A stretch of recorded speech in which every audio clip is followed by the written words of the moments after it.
একাই আমি খুঁজি গো তোমায়,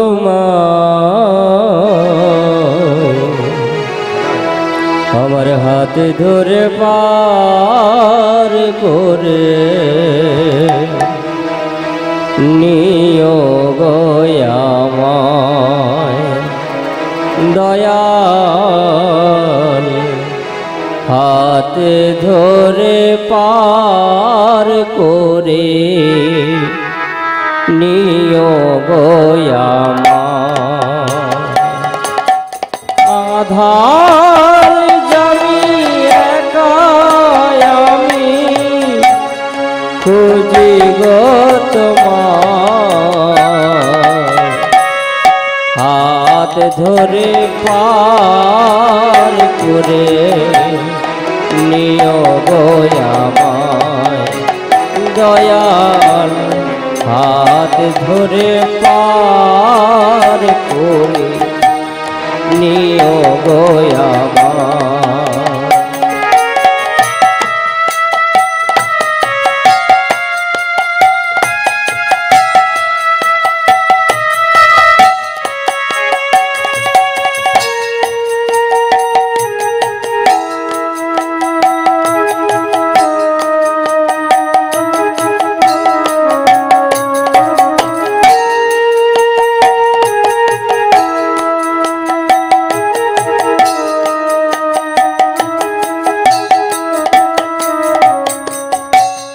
রাধার মন মদন মোহ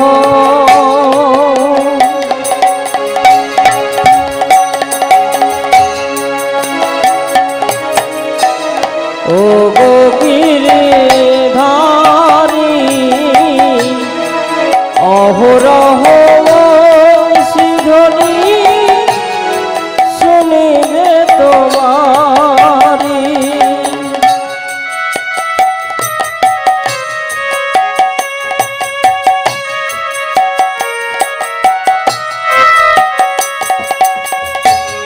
রাধার মন মদন মোহ ও গো গিরিধারী, অহরহ সিধনি শুনিবে তোমারি।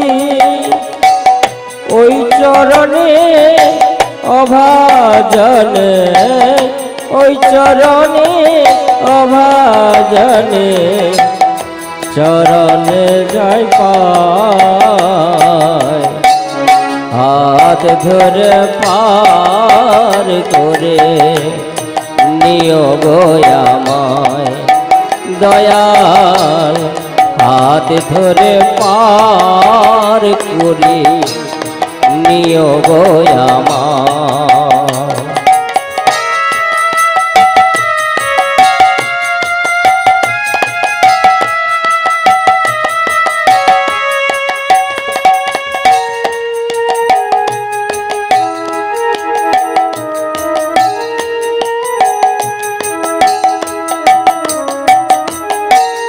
পিতা মাতা ভোগনে ভাতা, দুটি দিনের দেখা, শেষের দিনে স্বজন বিনে যেতে হবে একা।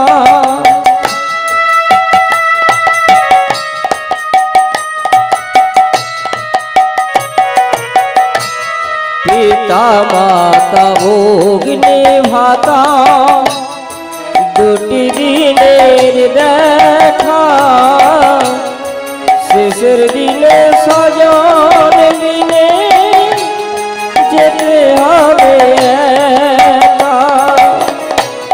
ওই চরণে ভক্ত জনে, ওই চরণে সাধু জনে ঠাই যেন পায়, হাত ধরে পার করে নিও গো আমায় দয়াল, হাত ধরে পার করে নিও আমার আধার জামি একা আমি খুঁজি গো তোমায়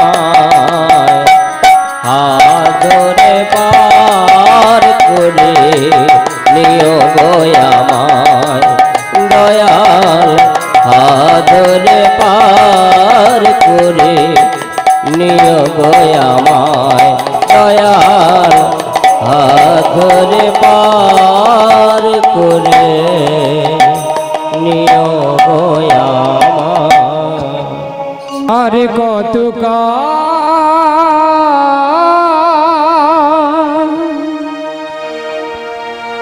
গিরিধারিলা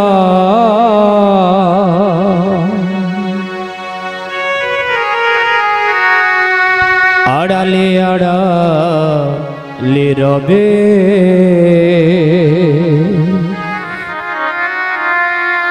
তুমি আড়ালে আড়ালে রবে তুমি আড়ালে আড়ালে রবে আরে কত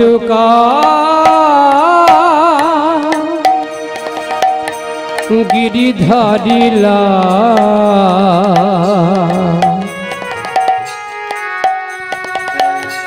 আড়ালে আড়ালে রবে তুমি আড়ালে আড়ালে রবে তুমি আড়ালে আড়ালে রবে নয়নের জল ঝরে অধীর নয়নের জল ঝরে অধীর দর্শন দেবে বা কবে আড়ালে আড়ালে রবে গিরিধারী লাল আড়ালে আড়ালে রবে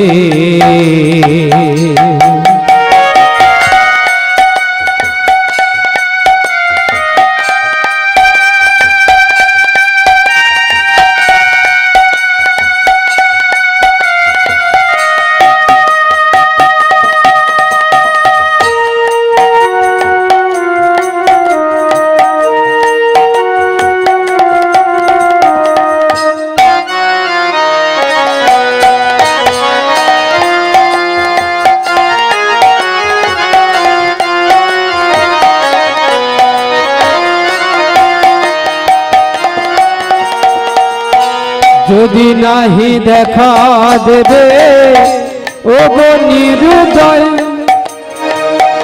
তবে কেন আশা দিয়ে ভরালে হৃদয়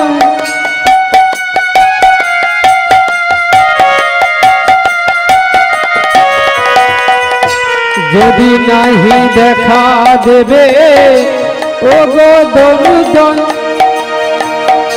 তবে কেন আশা দিয়ে ভরালে হৃদয় আকুল আমার মরমের ব্যথা আকুল আমার মরমের ব্যথা দর্শন দেবে বা কবে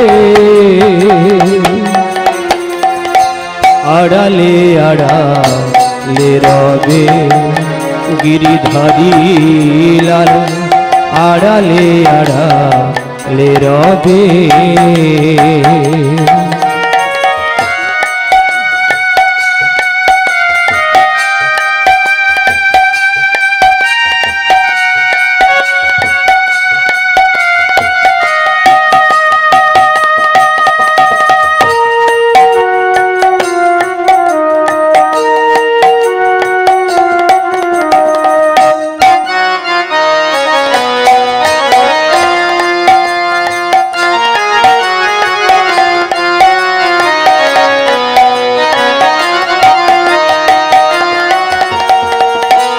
নির্যমুনার জলে বাজালে বাঁশরি বাঁশরির সুরে মজালে কিশোরী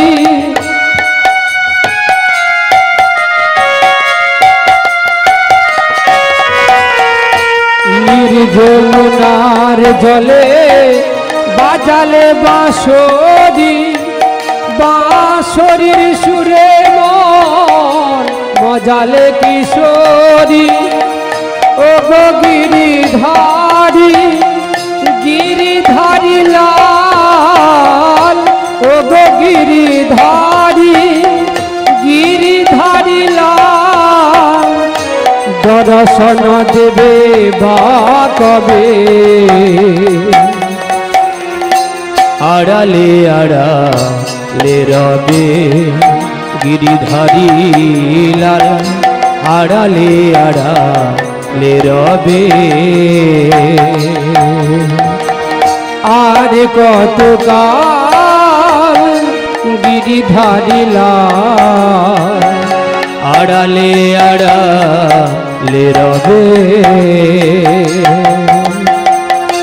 আড়ালে আড়ালে রবে গিরিধারী লাল আড়ালে আড়ালে রবে গিরিধারী লাল আড়ালে আড়ালে রবে গিরিধারী লাল আড়ালে আড়ালে রবে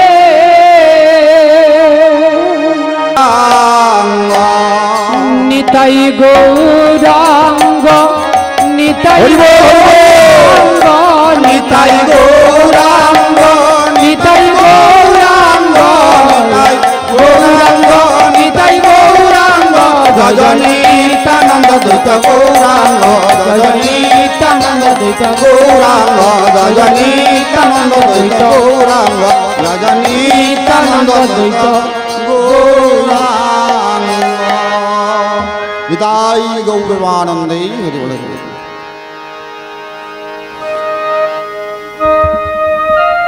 ওম বন্দে হাং শ্রী গুরু শ্রীযুত পদ কমলাম শ্রী গুরু বৈষ্ণবাংশ্চ শিরূপং সাগ্রজাতং সহগণ রঘুনাথমিতং তং সজীবাম সাদ্বৈতং সাবধূতং পরিজন সহিতং শ্রীকৃষ্ণ চৈতন্য দেবং শ্রী রাধা কৃষ্ণ পাদান সহগণ ললিতা সে বিশাখানি দাঙ্গস্য শ্রী রূপ শ্রী সনাতন ভট্ট রঘুনাথ শ্রী জীব গোপাল ভট্ট দাস রঘুনাথ এছয় গোসাইয়ের করে চরণ বন্দন যাইতে বিঘ্ন নাম অভীষ্ট পূরণ এছয় গোসাই যাবে ব্রজে কইলেন বাস রাধা কৃষ্ণের নিত্য লীলা করিলেন প্রকাশ তাঁদের চরণ সেবী ভক্ত শনিবাস জনমে জনমে মোর এই অভিলাষ আনন্দে বল হরি ভজ বৃন্দাবন শ্রী গুরু বৈষ্ণবের পদে মজাই এমন। ওম নমঃ ভগবতে বাসুদেবায় ওম নমঃ ভগবতে বাসুদেবায় ওম নমঃ ভগবতে বাসুদেবায় নারায়ণং নমস্কৃত্যং নরং চৈব নরোত্তমং দেবীং সরস্বতী ব্যাসং ততো জয়মুদীরয়েৎ মুখং করোতি বাচালং পঙ্গুলং হয়াতি গিরিম যৎকৃপাতমং বন্দে পরমানন্দ মাধব দুর্গমে পথিমে দৃশ্যতে ফলদ পাদতে মো সকৃপাযস্তি দানেন সন্তু সন্তু অবলম্বনম নমস্তে কালসুত্রায় জগন্নাথ সুতায় চ সবিরিতায় সপুত্রায় সকলত্রায় তে নমো পঞ্চতত্ত্বতকং কৃষ্ণ ভগত রূপ স্বরূপকং ভক্তাক্কং তৎশক্তিকং শ্রীকৃষ্ণ চৈতন্য স্বরূপকম। হে কৃষ্ণ করুণা সিন্ধু দীন বন্ধু জগৎপতয়ে গোপেশ গোপিকা কান্ত রাধা কান্ত নমস্তুতে। তবত কাঞ্চন গৌরাঙ্গী রাধে বৃন্দাবনেশ্বরী বৃষভানুসুতে দেবী তং নমামি হরিপ্রিয়া। গুরবে গৌরচন্দ্রায় রাধিকায় তদালয়ে কৃষ্ণায় কৃষ্ণ ভক্তায় তদ্ভক্তায় নমো নমো। গুরু ব্রহ্মা গুরু বিষ্ণু গুরুদেব মহেশ্বর গুরুদেব সাক্ষাৎ পরম ব্রহ্ম তস্মৈ শ্রী গুরবে নমঃ। গুরবে নমো। অজ্ঞানতিমিরন্ধস্য জ্ঞানাঞ্জন শলাকয়া চক্ষুর্মিলিतं येन তস্মৈ শ্রী গুরবে নমঃ। বৃন্দাবৈ তুলসী দেব্যৈ প্রিয়াৈ কেশবস্য চ কৃষ্ণ ভক্তি পদে দেবী সত্যবত্যৈ নমো নমঃ।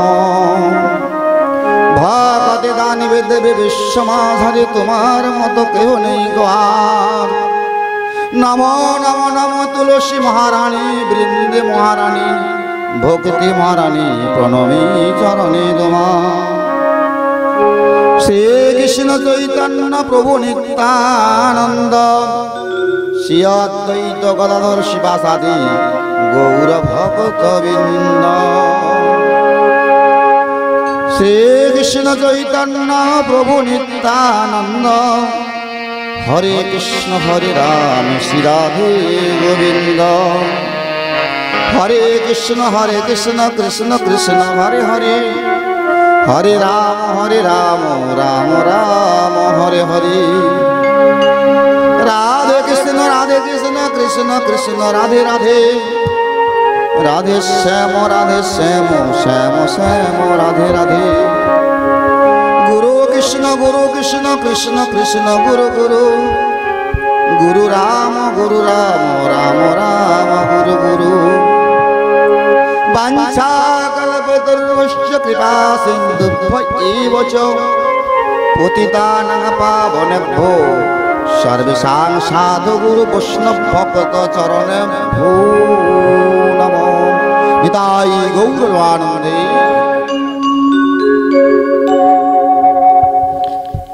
হরে কৃষ্ণ। এই মধুরী বাসরে হরি কথা কৃষ্ণ লীলা কথা গৌরের কথা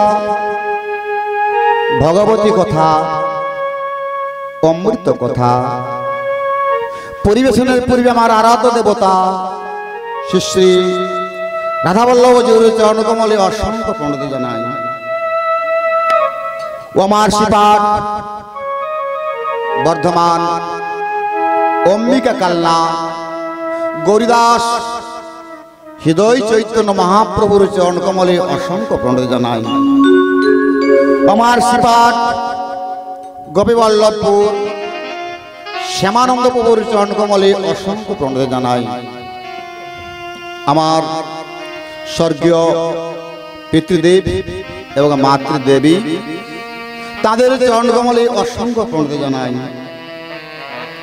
আমার পরম পরাৎপর গুরুদেব ঈশ্বর মুকুন্দ লাল গোস্বামী বর্ধমান অম্বিকা কালনা তার চরণকমলে অসংখ্য প্রণতি জানাই। এই মধুরী বাসরে আমার সাধুগুরু বৈষ্ণব রয়েছেন, আমার পিতৃবর্গ মাতৃবর্গ রয়েছেন, বা যারা বাড়িতে রয়েছেন বা পথে আসছেন, এক করে যাওয়া সম্ভব নয়, দূর থেকে জানাই অসংখ্য প্রণতি। এই হরি কথা কৃষ্ণ লীলা কথা গৌরের কথা ভগবতী কথা অমৃত কথা পরিবেশন করার মতো আমার যোগ্যতা নেই বা ক্ষমতাও নেই। যে ভগবান শ্রীকৃষ্ণ গৌর সুন্দর কৃপা করি তাই আপনাদের সামনে কিছু হরি কথা গৌরের কথা ভগবতী কথা অমৃত কথা পরিবেশন করব। তাই পরিবেশন করতে গিয়ে তো অনেক আমার ভুল ত্রুটি হতে পারে। তাই মধুরী ভাষণ আমার সাধুগুরু বসে রয়েছেন, আমার ব্যক্তিবর্গ মাতৃবর্গ রয়েছেন, বাড়ির সন্তান ভেবে আমার ভুল ত্রুটি মার্জনা করবেন। শুধু একটা আশা নিয়ে এসেছি আপনাদের চরণ দর্শন করার জন্য, চরণ ধুলি মস্তকে নেওয়ার জন্য।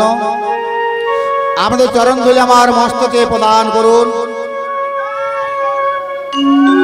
এই যতদিন এই ধরাধামে থাকবো যেন বদনে হরি কথা কৃষ্ণ কথা বলতে বলতে পারে পুষতে পারি।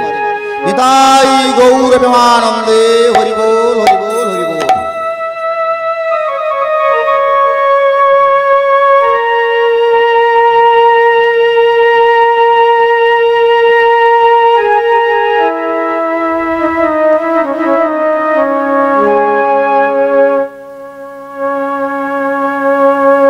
ঠিক মায়েরা সবাই ভালো আছেন তো?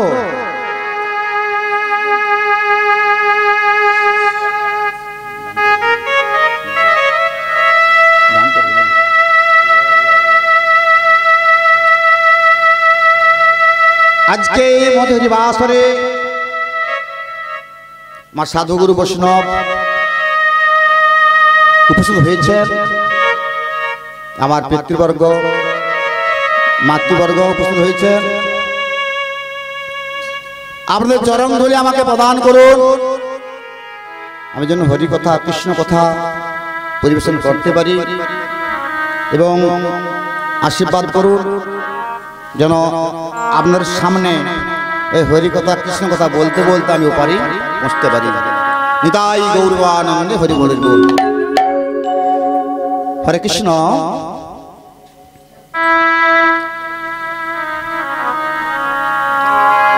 পতিত পাবন আর গৌর সুন্দর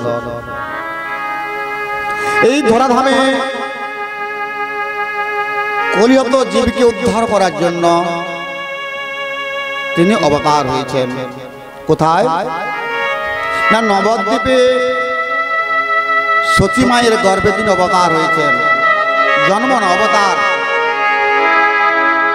আমাদের এত সৌভাগ্য, পশ্চিমবঙ্গের মাটিতে আমাদের জন্ম, আমার গৌরহরি এই পশ্চিমবঙ্গের মাটিতে আমার গৌর সুন্দর আবির্ভাব হয়েছে। জন্ম না আবির্ভাব। কোথায় নাই নবদ্বীপে সতী মায়ের গর্ভে অবতার হয়েছেন। আমাদের কত সৌভাগ্য। এত সৌভাগ্য থেকেও আমরা গৌরহরির নাম গুণগান আমরা করলাম না। আমরা 84 লক্ষ জনে ভ্রমণ করে এই দুর্লভ মানব জন্মটা পেয়েছি। আগামী জন্মে জন্ম পাবো কিনা জানি না। তাই এই জন্মে যখন দুর্লভ জন্ম পেয়েছি আমরা, এই জন্মে আমাদের ভগবানের নাম গুণগান করাটা আমাদের একমাত্র বাঞ্ছনীয়।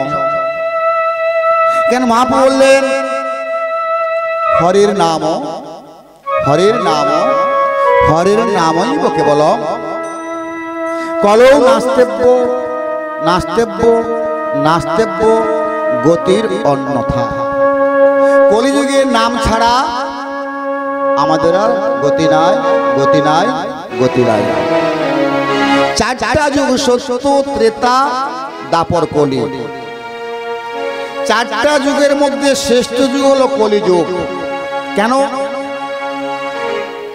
সত্য যুগে কিন্তু ধন্য যুগ বলে না, ত্রেতা যুগও ধন্য বলে না, দাপরকেও ধন্য বলে না, কিন্তু আমার কলিযুগকে বলেছে ধন্য কলি।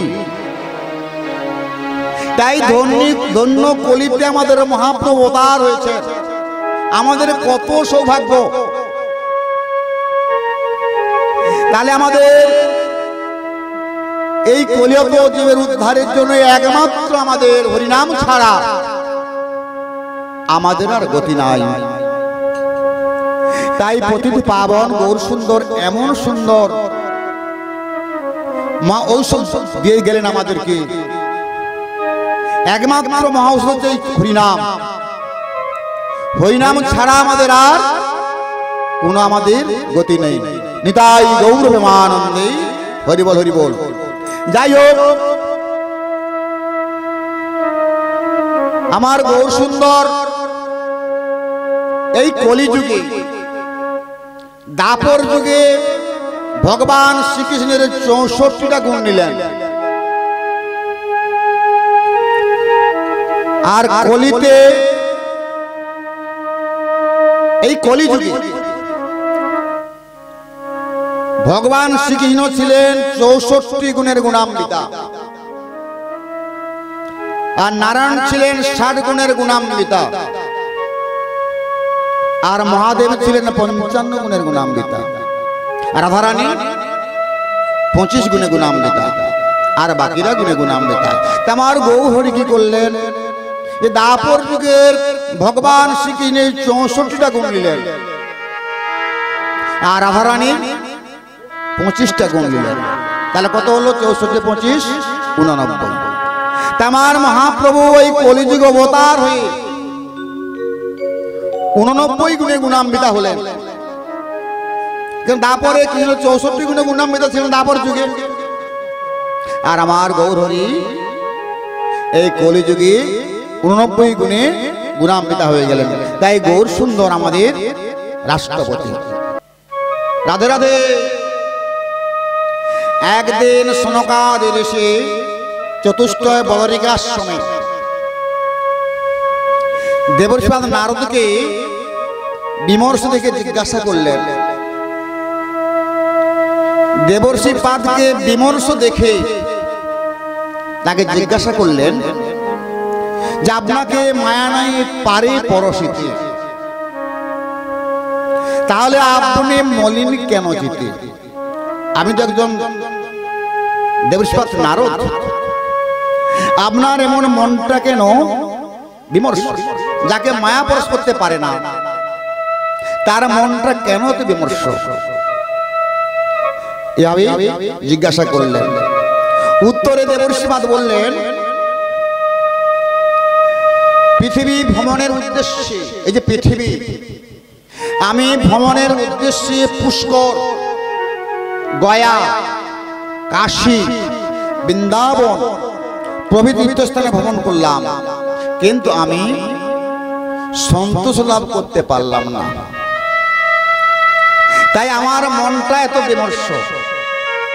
কি গো মায়েরা, গয়া, কাশী, বৃন্দাবন সব তীর্থ ভ্রমণ করলেন, তার মনে কোনো শান্তি নেই, মনটা বিমর্ষ, কোথায় যেন কি একটা কি থেকে গিয়েছে। এবার দেবর্ষি পাদ নারদের মনে ভীষণ দুশ্চিন্তা। তাই এখানে এই পাপের সহায়ক কলিযুগ এখন পৃথিবীকে বিশেষভাবে পীড়ন করছে। এই পাপের ভারী এই কলিযুগে এত পাপ, এই পাপের ভারী পৃথিবীকে পীড়ন করছে। মিথ্যা বাক্যে রত রহে মানব নিকর। এই কলিযুগের মানুষ সত্য কথা বলতে জানে না, প্রতিটা কথায় মিথ্যা কথা বলছে। মিথ্যা বাক্যে রত রবি নষ্ট হয়েছে, আর উদর ভন সদা থাকয় তৎপর। কলিযুগের মানব মিথ্যা বাক্য করতে করতে তারা সব সময় ঘুরছে কোথায় না? উদর ভরণের জন্য। কিভাবে উদরটা ভরণ হবে সর্বসময় কলির মানুষ চিন্তা করছে। তাই এখানে বললেন, এর ফলে কি না কলিযুগের মানবের অর্থহীন রোগাদিতে দুঃখ ভোগ করছে। এই কলিযুগের মানুষ অর্থহীন এবং রোগাদিতে তারা সবাই ভোগ করছে। আর সাধুগণ তারা কি করছে না? বেদ বিবর্জিত সন্ন্যাসীগণ রমণীগণ করছে। সন্ন্যাসীগণ কি করছে না? তারা রমণী গ্রহণ করছে। আবার প্রত্যেক স্ত্রীলোক দিকের হচ্ছে প্রাধান্য। এই কলিযুগের প্রতিটি গৃহে যে স্ত্রীরা রয়েছে তারা হচ্ছে প্রাধান্য মানে মালিক, বুঝতে পারলেন? আবার কি বলেছে কলিযুগের মানবের শ্যালক মানে সম্বন্ধী বলে, সে হলেন যুক্তিদাতা, কলিযুগের মানব। কিন্তু মাগো, যে পিতা মাতা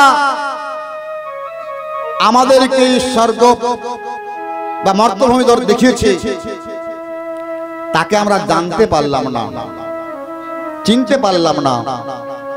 আমরা সবাই ছুটে চলেছি দক্ষিণেশ্বরে মহাদেবের মাথায় জল ঢালার জন্য, কিন্তু বাড়িতে আমার মহাদেব বসে আছে,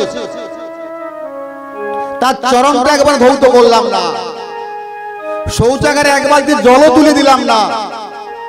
চলে গেলাম দক্ষিণেশ্বরে আমার ভোলা বাবার মাথায় জল ঢালতে চলে গেলাম।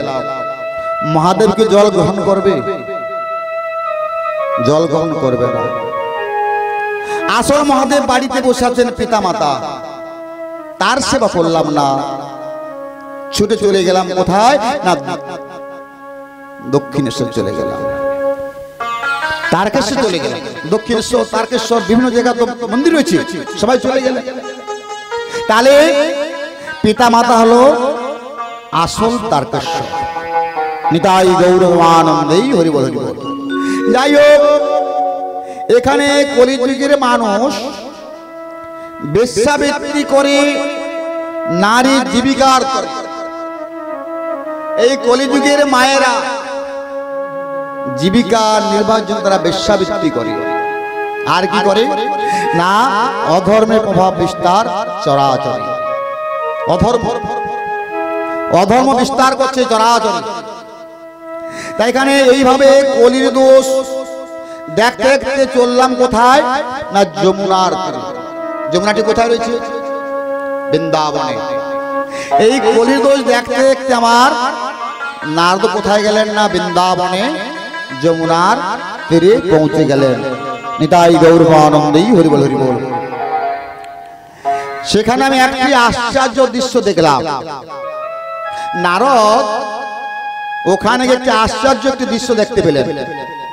দৃশ্যটি কি না, একটি সুন্দরী যুবতী বসে আছেন আর তার পাশে দুটি বৃদ্ধ শয়ন করে আছে। এইটি দেখে নারদের মনে বিরাট সংশয়, এ কি ব্যাপার? একটা সুন্দরী যুবতী বসে আছে, তার পাশে দুজন বৃদ্ধ শুয়ে আছে, আর কিছু রমণীগণ তারা বাতাস করছে। এইটা দেখে নারদের মনে বিরাট সংশয় বেঁধে গেল। যখন বেঁধে গেল তখনই তার নিকট সেই দুই বৃদ্ধের পরিচয় জানতে চাইলেন। দেবশ্রীপাদ ওই যে যুবতী নারীটি, তার কাছে পরিচয় জানতে চাইলেন যে হে সাধু, তুমি তো যুবতী, আর তোমার ওই দুজন বৃদ্ধকে আর চারপাশের নারীরা যে বাতাস করছে ওরা কারা? এর উত্তরে সেই যুবতী নারীটি বললেন, জানো আমি হচ্ছে যুবতী, আমার নাম হচ্ছে ভক্তি, আর এই দুটি ছেলে আমার জ্ঞান আর বৈরাগ্য।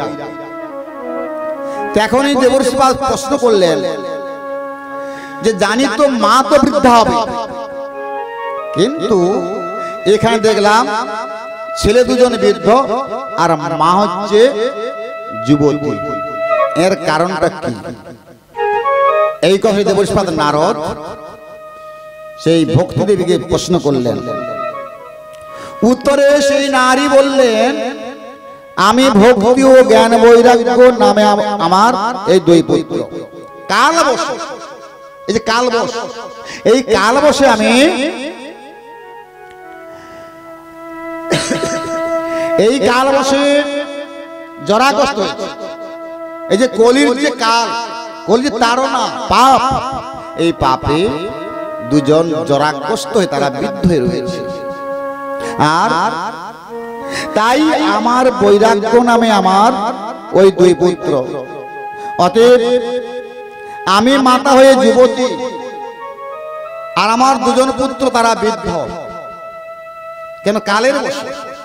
কেন? এই কলিযুগে কোনো ধর্ম নেই, কেন? সব তীর্থ লোপ পেয়ে গিয়েছে। তাই উত্তরে দেবশ্রত বলেন, আগত হয়েছে কলিযুগ ভয়ঙ্কর। এই কলিযুগ ভয়ঙ্কর, সমুদয় সৎ ধর্ম বিনাশে তৎপর। এই সৎ ধর্ম থাকবে না। এই কলিযুগে এত ভাগবত নাম সংকীর্তন হচ্ছে, কিন্তু ওগুলা ভক্তি নেই। ভক্তি আছে কারো? বলতে পারবেন? ভক্তি নেই। আমরা শুধু আসছি, দুটি বাহুতে নাচছি, প্রসাদ সেবা করে চলে গেলাম, বাড়িতে গিয়ে সব ভুলে গেলাম।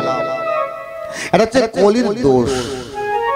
তাই এখানে এই কলিযুগে যোগ তপস্যা আদি লুপ্ত হয়েছে, সকলেই অসুরের মতো আচরণ করছে, অসুরের মতো আচরণ করছে। শুধু তাই নয়, সাধুদের দুঃখের শেষ নাই। যারা সাধু তাদের দুঃখের শেষ নেই। আর দুষ্টদের আনন্দে বাস করছে, তারা দুষ্ট, তারা আনন্দে বসবাস করছে। আর সাধুরা দুঃখে জীবন যাপন করছে, এই কলিযুগের মানব। তাই এখানে বৈরাগ্যের কোনো গ্রাহক নেই। তাই জরা উভয়কে ধরে রয়েছে। ওই যে আমার দুটি পুত্র, এখানে তারা এর কারণে তারা দুজন বৃদ্ধ থেকে গেছে, আর আমি মা যুবতী থেকে গেলাম। কেন? এটা কলির জন্য। তাই হচ্ছে কাম ক্রোধ ধনা লোভস্না ব্যাকুলা চেতস তেহপি তিষ্ঠন্তি তপসি তপ সারথ্যমগত। মহাভারতের মাহাত্ম্যে প্রথম স্কন্ধে ৭৩ নম্বর শ্লোকে এই শ্লোকটি বললেন যে কাম ক্রোধ মহালোভ আমাদের দেহের মধ্যে বসে আছে। ওরা কাম ক্রোধ লোভ মোহ মাশ্চর্য। সব থেকে আমাদের বড় শত্রু কি না? কাম। এই কামকে যদি আমরা জয় করতে পারি, তাহলে গোবিন্দের চরণে আমাদের মন প্রাণ এসে যাবে। কিন্তু আমাদের এই কলির জীবে এত আমাদের মনটা চঞ্চল। এখানে গ্রন্থকার বললেন কলির যুগের মন হচ্ছে চঞ্চল, অলসতায় জীবন যাপন, খলপ্রদ এবং নিদ্রাগত অন্নগত প্রাণ। কেন না? কলিযুগের মানুষের আয়ু তো মাত্র অল্প, বেশি নয়। আমাদের সত্য যুগে মানবের পরমায়ু ছিল ১,০০,০০০ বছর, লম্বাই ছিল কত? ২১,০০০। এইবারে ত্রেতা যুগের মানুষের পরমায়ু কত হলো? ১০০,০০০ আপনি ৯০,০০০ বাদ দিয়ে দেন, ১০,০০০। লম্বায় কত হলো? ১৪ হাত। এবার দাপর যুগে মানুষের পরমায়ু কত হলো? ২০০০-এর ৯,০০০ বাদ দিয়ে দেন, ১,০০০। লম্বায় কত হলো? না ৭ হাত। এইবার এই কলিযুগ, কলিযুগের মানবের পরমায়ু কত হলো? ১,৯০০ বাদ দিয়ে দেন, ১০০। লম্বায় কত হলো? ৩.৫ হাত। কিন্তু এখানে গ্রন্থকার বলেন কলিযুগের মানবের কিন্তু পরমায়ু ১০০ বছর নয়, আমাদের পরমায়ু মাত্র ৪০ বছর। আমাদের ৬০ বছর পরমায়ু ধার করতে হয়েছে। কেউ মায়েরা ধার করায়ু কতদিন চলবে? চলবে? চলবে কি ধার করায়ু? তাহলে কখন যে আমরা গড়ে পড়ে যাব তাই আমাদের ঠিক নেই। ভজহু রে মন শ্রীনন্দের নন্দন অভয় চরণার বিন্দরে ভজহু রে মন শ্রীনন্দের নন্দন অভয়া চরণার বৃন্দরে ভজহু রে মন শ্রীনন্দের নন্দন অভয় চরণার বৃন্দরে ভজহু রে মন শ্রীনন্দের নন্দন অভয়া চরণার বৃন্দরে ভজহু রে মন দুর্লভ মানব জনম সৎসঙ্গে তর হয়ে ভব সিন্ধুরে দুর্লভ মানব জনম সৎসঙ্গে তর হয়ে ভব সিন্ধুরে ভজহু রে মন শ্রীনন্দের নন্দন অভয়া চরণার বৃন্দরে ভজহু রে মন শীতয়াতপ বাত বরিশন এদিন জামিনী জাগিরে শীতলাপাত বাত বরিশন এদিন জামিনী জাগিরে বিফলে সে বিনু কৃপণ দুরাজনা বিফলে সে বিনু কৃপণ দুরাজনা চপল সুখ লাভ লাগে ভজহু রে মন শ্রীনন্দের নন্দন অভয়া চরণার বৃন্দরে ভজহু রে মন এ ধন যৌবন পুত্র পরিজন ইথে কি আছে পর তীরে এ ধন যৌবন পুত্র পরিজন ইথে কি আছে ধীরে এই কমল দল জল জীবন টলমল কমল জল দল জীবন টলমল কমল দল জল জীবন টলমল কমল জল দল জীবন টলমল ভজহু হরে পদ নীতিরে ভজহু রে মন শ্রীনন্দের নন্দন অভয়া চরণার বৃন্দরে ভজহু রে মন শ্রবণ কীর্তন শরণ বন্দন পাদ সেবন দাসরে শ্রবণ কীর্তন শরণ বন্দন পাদ সেবন দাসরে শ্রবণ কীর্তন শরণ বন্দন পাদ সেবন দাসরে শ্রবণ কীর্তন সেবন বন্দন পাদ সেবন দাসরে এ পূজন সুখী গণ আত্মনিবেদন পূজন সুখী গণ আত্মনিবেদন গোবিন্দ দাস ভিলাসরে ভজন সুখীগণ আত্মনিবেদন গোবিন্দ দাস ভিলাসরে ভজহু রে মন হরি বল অভয় চরণার বৃন্দরে ভজহু রে মন শ্রীনন্দের নন্দন অভয় চরণার বৃন্দরে ভজহু রে। তাহলে কি বললেন? এ ধন যৌবন পুত্র পরিজন ইঠে কি আছে পরতে তীরে কমল জল জল জীবন টলমল ভজং হরিপদ নীতিরে।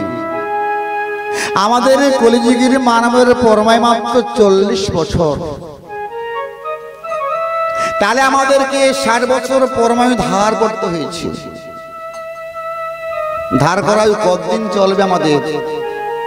তাই কলির মানুষ 30 বছর বয়সেই টলে পড়ে যাচ্ছে স্ট্রোক।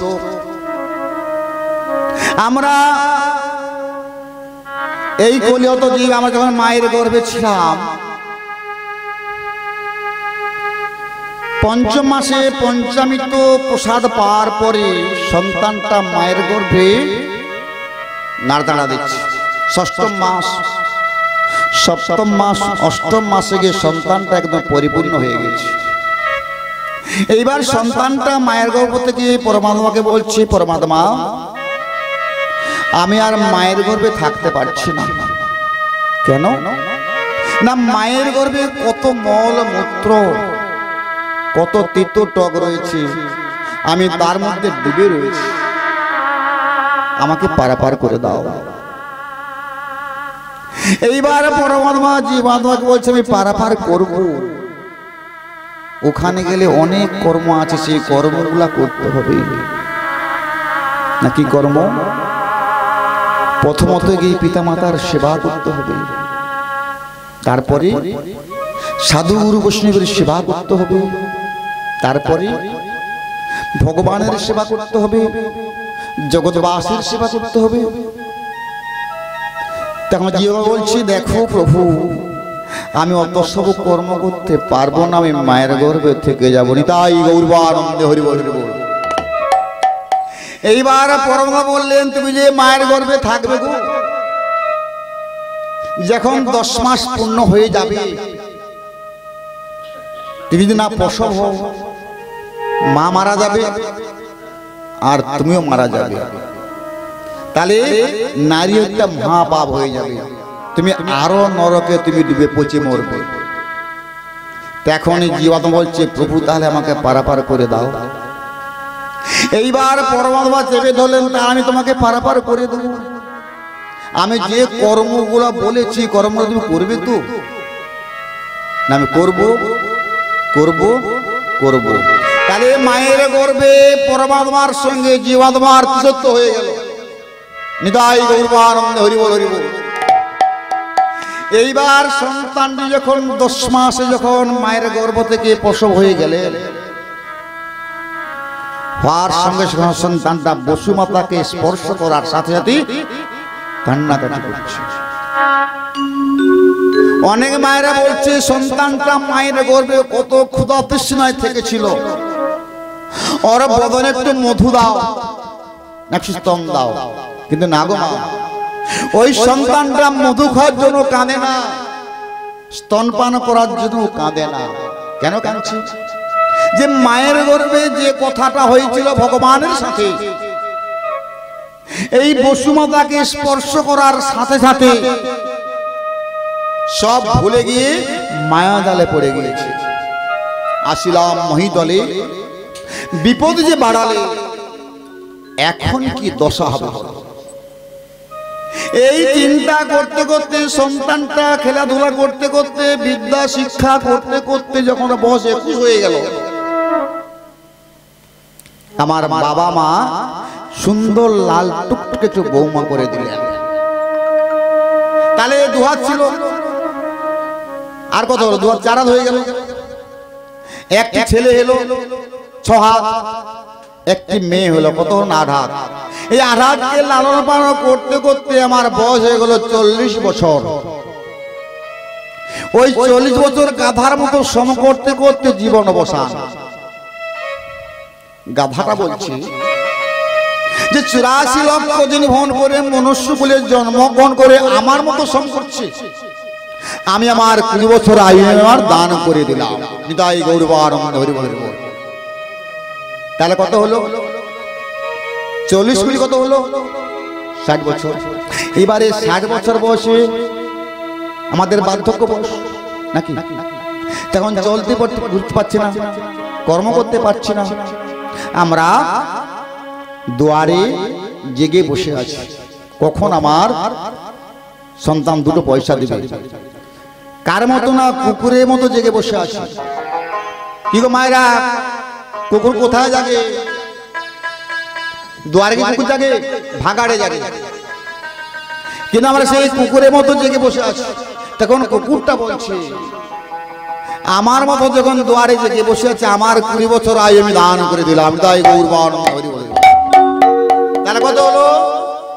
80 বছর। 80 বছর বয়সে কেশ পাকিবে, দন্ত লড়িবে, সম্বল হইবে লাঠি, আর পুত্র পরিজন সকলই বলিবে এ জঞ্জাল মরিলে বাঁচি। নিতাই গৌরবানন্দ হরি বল। এখন চলার মতো ক্ষমতা নেই, কেশ পেকে গেছে, দাঁত পড়ে গেছে, লাঠি সম্বল। দুয়ারে শকুনের মতো জেগে বসে আছি। শকুনের নজর কোন দিকে গো মায়েরা? আকাশে শকুন উড়ে, নজরটা কোন দিকে? ভাগাড়ে। আর আমাদের নজরটা কোন দিকে? ওই রান্নাঘরের দিকে। কখন আমার বৌমা 2টা সেবা দিবে। আর বলছে জঞ্জাল যে কবে মরবে, তবে যে শান্তি পাবো। শকুনটা বলছে আমার মতো যখন টেকে জেগে আছে, তাহলে আমার 20 বছর আয়ু দান করে দিলাম। তাহলে কত হলো? 100। তাহলে আমরা কলিযুগে গাধার কাছে 20, কুকুরের কাছে 20, শকুনের কাছে 20, 60, আর ভগবানের দেওয়া 40। 100 বছর পর মাইনে আমরা কলিযুগে পৌঁছে গেছি। কি গো মায়েরা, ধার করা আয়ু কতদিন চলবে আমাদের? চলবে, কখন যে গড়ে পড়ে যাবে তার ঠিক নেই। এখানে গ্রন্থকার বললেন, আপন চিত্তকে সংযত না করে, এই আপন চিত্ত যে সংযত না করে যদি আমরা দম্ভ লোভাদিতে বশীভূত হই, আমরা চিত্তকে সংযত না করে দম্ভ এবং লোভাদিতে, লোভ আমাদের রোগ, কলিযুগের মানবের লোভ, লোভ ছাড়া গতি নেই। কেন? এরা তো অন্নগত প্রাণ। এখানে ভগবানের প্রসাদ সেবার জন্য যাচ্ছে, আবার সঙ্গে আবার দেখছি বাবা লোভ, কিন্তু সেবা করেছে, আবার এত লোভ কেন তোমার? এটা আমাদের কলির একটা বিশাল দোষ এটা। তাই এই দোষটাকে আমাদের সম্মান করতে হবে। যাই হোক, এখানে বললেন পাষণ্ডীগণ আশ্রয়গ্রহণ করছে। এই যে পাষণ্ডীরা, তারা আশ্রয়গ্রহণ করছে।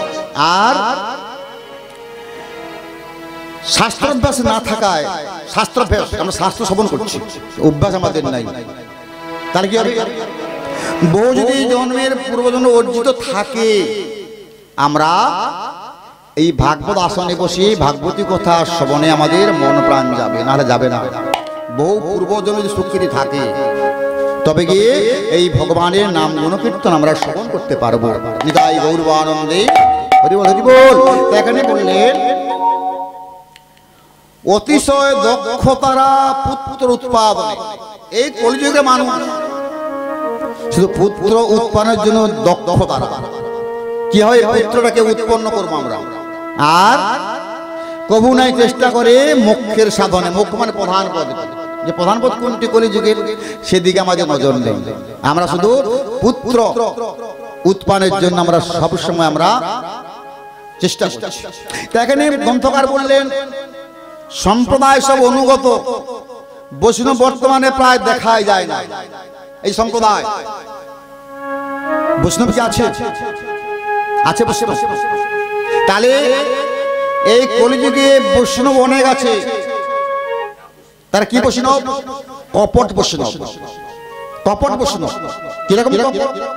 তারা ভাতকে বলে অন্ন, ভাতকে বলে অন্ন, যে ও স্পর্শ করলে আমরা সেবা করব না, তাকে বৈষ্ণব বলে না।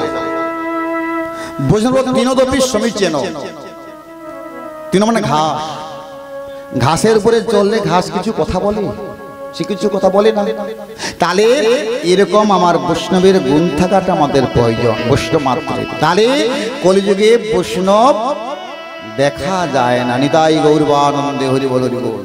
এখানে গ্রন্থকার বললেন এভাবে যাবতীয় বস্তু সারাংশ বর্তমানে সর্বত্র বিনষ্ট হয়ে গেছে। যা কিছু বস্তুর সারাংশ কলিযুগে সব নষ্ট হয়ে গেছে, নেই, আছে। আর এটা হচ্ছে এই কলিযুগের ধর্ম, এটা কলিযুগের ধর্ম। তাহলে এই ব্যাপারে কাহারও দোষ নেই, এবারে কাহারও দোষ নেই। কেননা এটা হচ্ছে কলিযুগ, এটা তার গুণ। এটা তাই এখানে দেবর্ষিপাদের এমন বাক্য শুনে এতক্ষণ ভক্তি দেবীর সঙ্গে কথা চলছে। আমার ভক্তি দেবী দেবর্ষিপাদের এই এমন বাক্য শ্রবণ করে ভক্তি দেবী বিস্মিতা হলে, বিস্ময় মেনে গেলে, কি কথা? আচ্ছা ঠিক আছে, তাহলে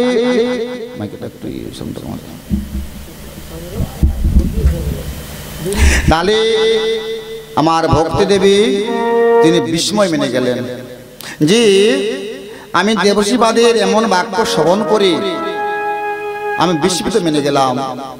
তাহলে তারপর বললেন হে দেবর্ষিপাদ, ভক্তি দেবী বলছেন হে দেবর্ষিপাদ, আজ আমার পরম সৌভাগ্য। ভক্তি দেবী বলছেন হে দেবর্ষিপাদ, আজকে আমার পরম সৌভাগ্য, আমি আপনার দর্শন লাভ করলাম। আমি প্রাতে উঠেই আজকে সাধু দর্শন হয়ে গেল, আমার আজকে পরম সৌভাগ্য। তাই গ্রন্থকার বললেন আপনার ন্যায় সাধুগণের দর্শন, আপনার ন্যায় সাধুগণের দর্শন আর এ জগতে হয় সর্বসিদ্ধির কারণ। নিতাই গৌরবানন্দ হরি বল। যার যেদিন প্রাতে সাধু বৈষ্ণব দর্শন হয়ে যায়, যত তীর্থ আছে সব দর্শন হয়ে যায়। কিন্তু আমরা সাধুকে চিনতে পারলাম না। সাধু বৈষ্ণবকে দিকে অনেকে আমরা টিটকারি করে কথা বলি, অতিভক্তি চোরের লক্ষণ। সাধুকে দর্শন করে আমরা বলি, তাতে সাধুর কিন্তু কিছু বয়ে যাবে না। যাবে? যে বলেছে তার বিশাল অপরাধ, এই অপরাধের কোনো ক্ষমা নেই। এখানে গ্রন্থকার বললেন দানবকুলে জন্মলাভ করে প্রহ্লাদ সংসারে মায়াকে জয় করেছিলেন। তাহলে প্রহ্লাদ কোন কুলে জন্ম? দানবকুলে। কার পুত্র? না, হিরণ্যকশিপুর পুত্র, অসুরের পুত্র। তাহলে অসুরটি কি করে হলো? একদিন দিতি সতী কশ্যপ মুনি সন্ধ্যাকালে তিনি সন্ধানী করতে গিয়েছেন, আর দিতে গিয়ে বলছে স্বামী আমাকে পুত্র সন্তান এখনই দান করতে হবে। তখন কশ্যপ মুনি বললেন দেখো ওগো বরানো নেই, এই সন্ধ্যার সময় পুত্র নিতে নেই। কিন্তু আমার দিতি সতী বলছে না, পুত্র তুমি যদি না দাও আমি এখানে প্রাণ ত্যাগ করবো। তাহলে আমি মারা গেলে তুমি নারী হত্যা তোমার মহাপাপ হয়ে যাবে, এখনই তোমাকে পুত্র সন্তান দান করতে হবে। কশ্যপ বলছি দেখো দিতি, এমন সময় সন্ধ্যার সময় পুত্র সন্তান নিলে গর্ভের সন্তান অসুর সন্তান জন্মগ্রহণ করবে। কেন না সন্ধ্যার সময় ভূত প্রেত রাক্ষস যক্ষ ঘুরে বেড়ায়, ওই সময় পুত্র সন্তান নিতে নেই। এমন কি ওখানে আহারও করতে নেই, কোনো সেবা করতে নেই। ওটা রাক্ষস সন্ধ্যা বলে, ভূত প্রেত ঘুরে বেড়ায়, দুঃসন্ধ্যা বলেন, শুনতে বলো না, ওই সময় কোনো সৎকর্ম করতে নেই, অসৎকর্ম করতে নেই, ওরা অসৎকর্ম খাওয়া একটা, এই একটা কর্ম। জোর করে তার অঙ্গ থেকে বসন কেড়ে কি করলেন, দিদি বলছে না আমি কোনো কথা তোমার শুনবো না, আমি এক্ষুনি আমি সন্তান নিতে চাই। বললেন না, আমার দিতি সতী কশ্যপের অঙ্গ থেকে বসনে কেড়ে নিয়ে রতি মিলন করলেন। রতি মিলন করার পরে কশ্যপ বলছি, দেখো দিদি তুমি বিরাট ভুল কর্ম করলে, আমি তোমাকে বারংবার না বললাম, বাধা দিলাম, তুমি জোর করে যে এটা গ্রহণ করলে না, তোমার গর্ভের সন্তান হবে অসুর সন্তান। নিতাই গৌরবানন্দে হরি বল। এইবার দিতি সতীর মনে বিরাট সংশয়, আমি কি কথা শুনলাম, আজ পুত্র সন্তান নিতে গিয়ে আমি অভিশপ্ত হয়ে গেলাম, আমার গর্ভের সন্তান অসুর সন্তান। এই চিন্তা করতে করতে দিতি সতী মহাদেবের কাছে পৌঁছে গেলেন। তখন মহাদেবকে যখন সব ঘটনা বললেন, মহাদেব বলছে, দেখো দিতি তুমি বিরাট ভুল করেছো, এমন সময় সন্তান নিতে নেই। যখন বলেছে তখন দিতি চিন্তা করলেন, আমি তাহলে এই সন্তানকে আমি গর্ভের মধ্যে রেখে দেবো, প্রসব করব না। 100 বছর সন্তানকে গর্ভে রেখে দিলেন, প্রসব করলেন না। মহাদেব বলছে, তুমি যেদিন প্রসব করবে না, পৃথিবীটা উল্কা বৃষ্টি হবে, ভূমিকম্প হবে, অন্ধকার হয়ে যাবে গোটা পৃথিবী। এই যা বলেছে তখন দিতি আর সন্তানটাকে প্রসব করলো না, 100 বছর গর্ভে রেখে দিলেন। নিতাই গৌরবানন্দে হরি বল।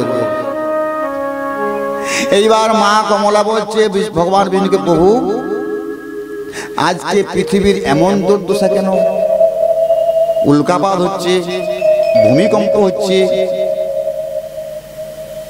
গোটা পৃথিবী অন্ধকারচ্ছন্ন। তখনই ভগবান বিষ্ণু বলে, দেখো কমলে, আজকে দিতি সতী জোর করে কশ্যপের অঙ্গ থেকে বসন কেড়ে নিয়ে রতি মিলন করে তার গর্ভে সন্তান এসেছে, তাই পৃথিবীর এমন দুর্দশা। যখন এই কথাটি বললেন ভগবান বিষ্ণু, আমার দিতি সতী আর কতদিন সন্তানটি গর্ভে রাখবে? সন্তান 100 বছর সন্তানটা প্রসব হয়ে গেল। যখনই প্রসব হয়ে গেল, 2টি সন্তান প্রসব করলেন, যমজ সন্তান, যমজ। তাদের নাম রাখলেন, এক লোকের নাম রাখলেন হিরণাক্ষ, আরেকজনের নাম রাখলেন হিরণ্যকশিপু।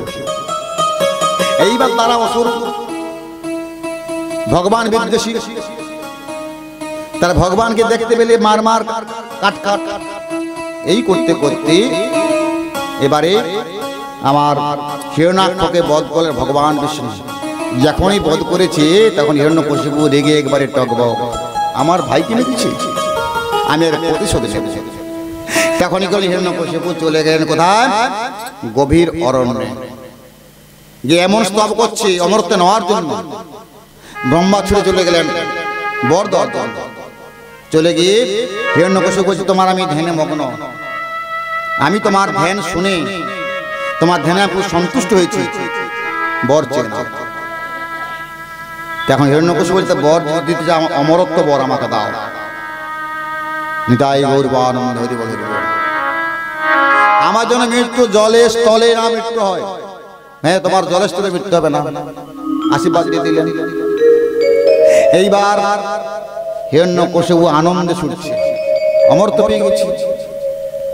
এইবার ছুটতে ছুটতে ছুটতে ছুটতে ওই ফাঁকে আমার হিরণ্যকশিপু স্ত্রী হচ্ছে কয়াধু, তিনি ছিলেন গর্ভবতী। যখন হিরণ্যকশিপু চলে গেলে অমরত্ব নেওয়ার জন্য, এখন কয়াধুর গর্ভে সন্তান। রাধে রাধে। তাহলে আমার কয়াধুর গর্ভে সন্তান। এবার ওই সুযোগে আমার ইন্দ্র দেবতা কি করলেন, যে হিরণ্যকশিপু যখন চলে গেছে অমরত্ব নেওয়ার জন্য, বর নেওয়ার জন্য, তাহলে এই সুযোগে কয়াধুর গর্ভের সন্তানটাকে আমি নষ্ট করে দেব। কয়াধু গর্ভবতী বই করলেন, ইন্দ্র দেবতা কয়াধুর চুলের মুঠে ধরে টানতে টানতে নিয়ে যাচ্ছে। এমন সময়ে পথিমধ্যে আমার দেবশ্বাস নাদের সাথে দেখা হয়ে গেল। নাদ বলছি, ইন্দ্র দেবতা তুমি ওই নারীর কি ধরে নিয়ে যাচ্ছ কেন? কেন জানো? এর গর্ভে অসুর সন্তান রয়েছে, আর হিরণ্যকশিপু অমর্ত্য নেওয়ার জন্য গভীর বনে চলে গিয়েছে। এই সুযোগে আমি এর গর্ভের সন্তানটাকে নষ্ট করে দেবো। তাই নাদ বলেন, দেখো তুমি দেবতাদের মধ্যে তুমি ইন্দ্র দেবতা, এই নারীর গর্ভের সন্তান তুমি নষ্ট করে দাও না, তোমার অপযশ বসে যাবে, ঘোষণা হয়ে যাবে যে ইন্দ্র দেবতা হয়ে একটা নারীর সন্তানকে নষ্ট করে ফেলেছে, অতএব তুমি ওই নারীটিকে আমার হাতে তুলে দাও। নাতি করলেন, ওই রাজুকে নিয়ে গিয়ে আশ্রমে বসিয়ে নিত্য ভাগবত শ্রবণ করাচ্ছে। নিতাই গৌরবানন্দ। এই ভাগবত শ্রবণ করতে করতে কয়াদুর গর্ভের সন্তানটা কে ছিল? প্রহ্লাদ। ভক্ত প্রহ্লাদ হয়ে গেল সন্তানটা, গর্ভের সন্তানটা। তাই ভাগবতী কথা এত সুন্দর কথা, এক মনে দিকে শ্রবণ করে তার জন্ম জন্মান্তরে যা কিছু পাপ সব স্মরণ হয়ে যায়। তাই এখানে ভাগবত বললেন যে জ্ঞান বৈরাগ্য তুমি পুত্র রূপে নিজের পাশে রেখেছ। এই কলিযুগে ইহাদের প্রয়োজন নাই, তাই সবাই অপেক্ষা করছে, পরিচর্যার অভাবে বৃদ্ধপায় হয়ে রয়েছে, এদের পরিচর্যার অভাবে বৃদ্ধ রয়েছে। তোমার দুটি পুত্র, এখন ভক্তি বলছে, তাহলে এদের কি উপায় হবে? এর কি বৃদ্ধ থেকে যাবে? এর যুবক হবে না? হবে। তখন আমার দেবর্ষি পাদ কি করলেন না, নিনাং জন্ম শস্যেন ভক্ত পেতহি যাওয়াতে, আর কলৌ ভক্তি ভক্তা কৃষ্ণ পুনঃস্থিত। বললেন সহস্র সহস্র জন্ম অতীত, যখন সহস্র বছর যখন জন্ম অতীত, তখনই তবেই ভক্তিতে পেতে লভে নরগণ। তাহলে সহস্র বছর যদি ভাগবত গ্রন্থ শ্রবণ করি, তবে এখানে আমাদের ভক্তিতে প্রীতি লাভ করবে জগতের সব নরগণ। নিতাই ভক্তিটা এমনি আসবে না, সহস্র বছর হরিগুণ গান করতে করতে, ভাগবতী কথা শ্রবণ করতে করতে তবে যে আমাদের ভক্তি আসবে, তাহলে আসবে না। তাই এখানে বললেন কলিযুগে একমাত্র ভক্তি হচ্ছে সর্বসার। কলিযুগে একমাত্র ভক্তি হল সর্বসার, আর ভক্তিতে বশীভূত কৃষ্ণ দয়াময়। তাহলে আমার ভগবান কিসে বশ হয়ে যায়? কৃষ্ণ নামে। কৃষ্ণ নাম। হরি বল, হরি বল। হরে কৃষ্ণ হরে কৃষ্ণ কৃষ্ণ কৃষ্ণ হরে হরে হরে রাম হরে রাম রাম রাম হরে হরে। হরে কৃষ্ণ কৃষ্ণ কৃষ্ণ হরে হরে হরে রাম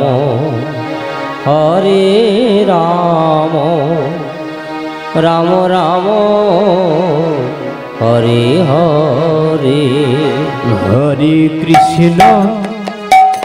হরে কৃষ্ণ কৃষ্ণ কৃষ্ণ হরে হরে হরে রাম রাম রাম হরে হরে। হরে কৃষ্ণ কৃষ্ণ কৃষ্ণ হরে হরে হরে রাম রাম রাম হরে হরে। হরে কৃষ্ণ কৃষ্ণ কৃষ্ণ হরে হরে হরে রাম হরে রাম রাম রাম হরে হরে হরে কৃষ্ণ কৃষ্ণ কৃষ্ণ হরে হরে হরে রাম রাম রাম হরে হরে হরে কৃষ্ণ কৃষ্ণ কৃষ্ণ হরে হরে হরে রাম রাম রাম হরে হরে হরে কৃষ্ণ কৃষ্ণ কৃষ্ণ হরে হরে হরে রাম রাম রাম হরে হরে হরে কৃষ্ণ কৃষ্ণ কৃষ্ণ হরে হরে হরে রাম রাম রাম হরে হরে হরে কৃষ্ণ কৃষ্ণ কৃষ্ণ হরে হরে হরে রাম রাম রাম হরে হরে হরে কৃষ্ণ কৃষ্ণ কৃষ্ণ হরে হরে হরে রাম রাম রাম হরে হরে হরে কৃষ্ণ কৃষ্ণ কৃষ্ণ হরে হরে হরে রাম রাম রাম হরে হরে হরে কৃষ্ণ কৃষ্ণ কৃষ্ণ হরে হরে হরে রাম রাম রাম হরে হরে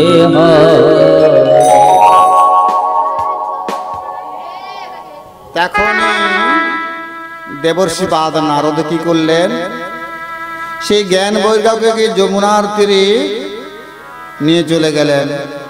তীর্থ পর্যটন করবার জন্য বদরিকাশ্রমে গমন করলেন দেবেশ্বর নারদ। তখনই মনস্থির করলেন যে এমন সময় সেখানে ব্রহ্মার মানসপুত্র চতুষ্টয়। নারদ চলে গেলেন, দেখে না ব্রহ্মার মানসপুত্র চারজন চতুষ্টয়, সনক আর সনন্দ, সনাতন, সনত কুমার, চারটি পুত্র ব্রহ্মার মানসপুত্র চারজন। সনক, সনন্দ এবং সনাতন ও সনত কুমার সেখানে উপস্থিত ছিলেন। পরম আনন্দে তাদেরকে প্রশংসা করে নারদ জ্ঞান বৈরাগ্যের চেতন লাভের উপায় জানতে চাইলেন, যে জ্ঞান বৈরাগ্য কি করে চেতন পাবে এরা। নারদ তখন তাদের কাছে জানতে চাইলেন। যখন জানতে চেয়েছে, সেই কুমারগণ তখন বললেন, সেই চারজন কুমারগণ বললেন যে হে নারদ, তোমার দ্বারাই জগতে ভক্তির প্রকাশ হয়েছে।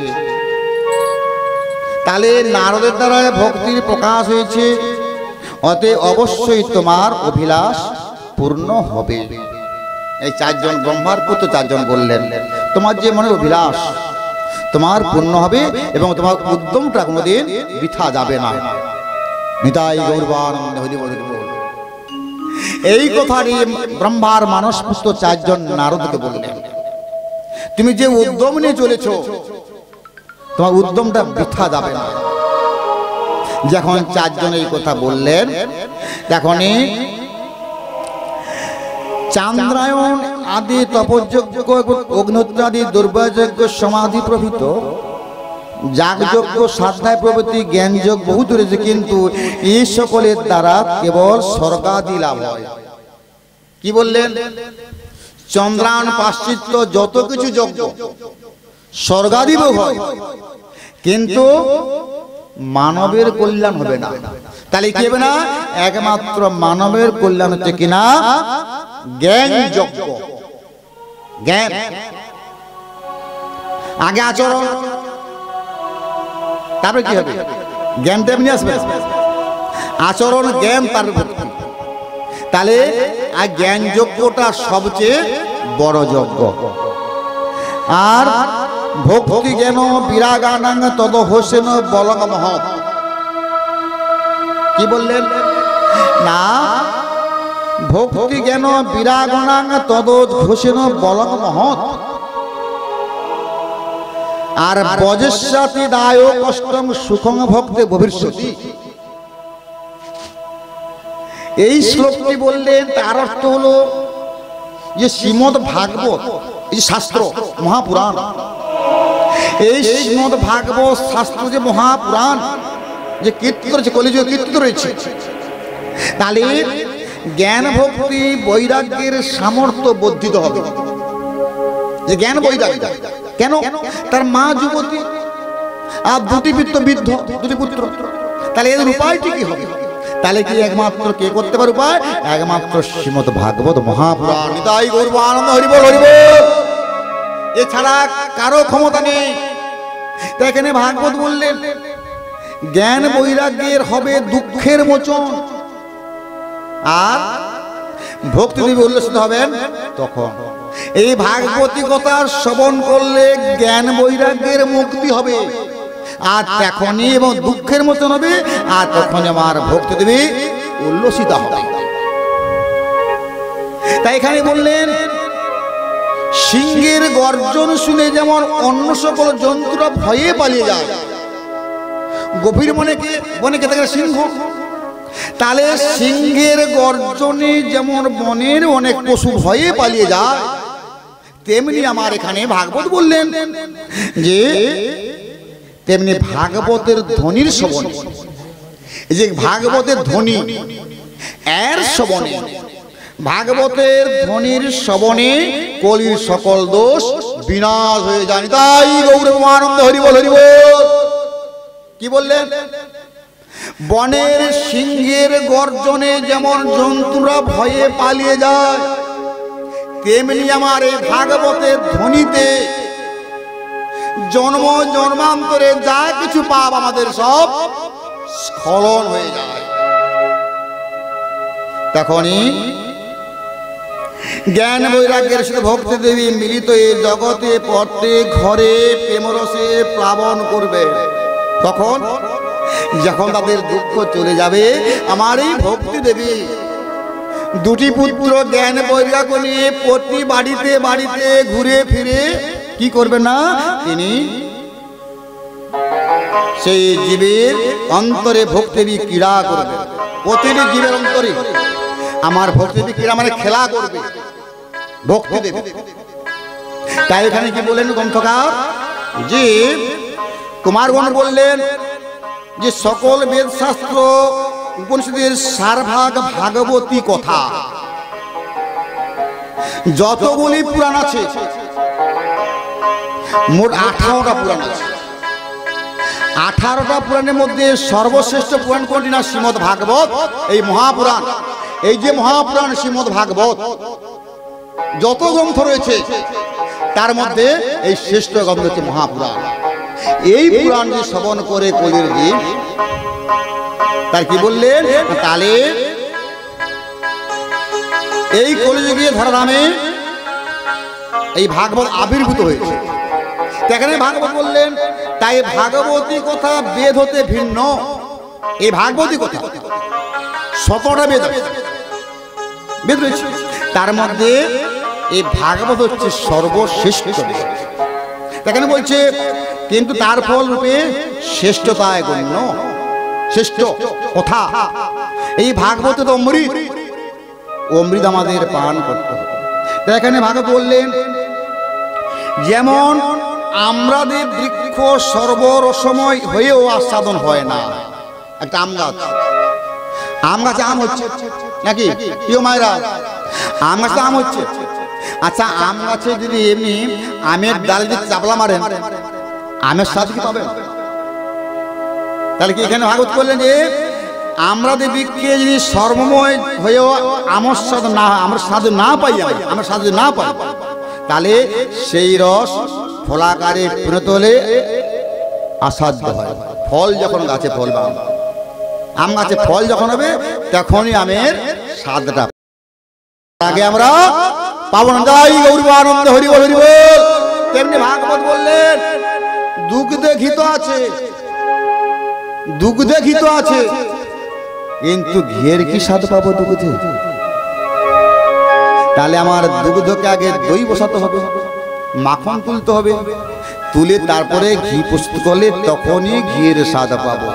আগ গাছে আগ মিষ্টি, কিন্তু আগ গাছে কি চিনি হবে? তাহলে আখের রসকে বের করে তাকে রসকে মেরে মেরে গুড় হবে, গুড় থেকে হবে চিনি।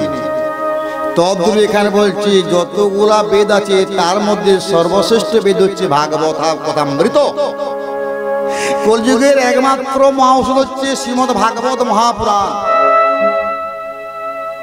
তাই এখানে নারদ বলছি, দেখো দেবর্ষিবা জিজ্ঞাসা করলেন যে শ্রীমদ্ ভাগবত কোথায় এবং কোন দিনের শ্রবণ বিধান রয়েছে। তাহলে শ্রীমদ্ ভাগবত কোথায় এবং কতদিন শ্রবণের বিধান, এই কথাটি জিজ্ঞাসা করলেন। অতএব উত্তরে কুমারগণ বললেন হরিদ্বারের নিকটে। কি গো মায়েরা, বৃন্দাবনে গেছেন? রাধে রাধে। বৃন্দাবনে গেছেন? বৃন্দাবনে একটা হরিদ্বার আছে, হরিদ্বার। এখানে ভাগ বলছে হরিদ্বারের নিকটে আনন্দ নামে একটি জায়গা, পুণ্যময় গঙ্গা পর সেখানে, সেখানে গঙ্গার উৎপত্তি বৃন্দাবনে, যেখানে হরিদ্বার। সেই গঙ্গা তটে দেবসিদ্ধগণের সেবিত বহুর্ষিগণ বেষ্টিত, সেখানে বহুর্ষিগণ বেষ্টিত, সেখানটা বেষ্টিত রয়েছে। আর সেই ভাগবতী কথা শুনে সকল তরুণত্ব লাভ হবে। কি বললেন? কোথায়?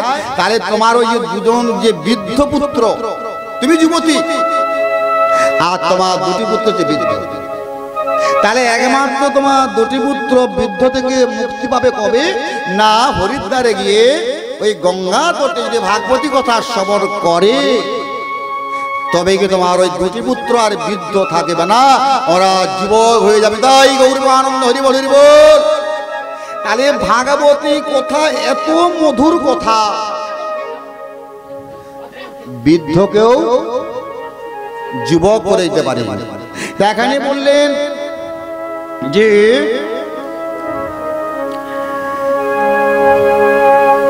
যে স্থান মাহাত্ম্যে শ্রীমদ্ ভাগবত কথা, যে স্থানটি শ্রীমদ্ ভাগবত কথা, যে স্থানটা, তাহলে কোন স্থান? না ওই আনন্দ বলে জায়গা, একটা কথা হরিদ্বারে, সেখানে আমার মা গঙ্গার উৎপত্তি সেখানে হয়েছে, সেইটি সর্বশ্রেষ্ঠ জায়গা। তাহলে সেখানে গিয়ে বলছে সে স্থান মাহাত্ম্যে শ্রীমদ্ ভাগবত কথা আর অতিশয় রসাবহ সত্যতই সর্বথা। তাহলে এখানে বলছে অতিশয়, অতিশয় রসাবহ। এই যে ভাগবতী কথা রসাবহ, তাহলে সেই স্থানটা যদি আমরা পৌঁছতে পারি, দেবশিবাবু বলছি ভক্তি তুমি চিন্তা করো না।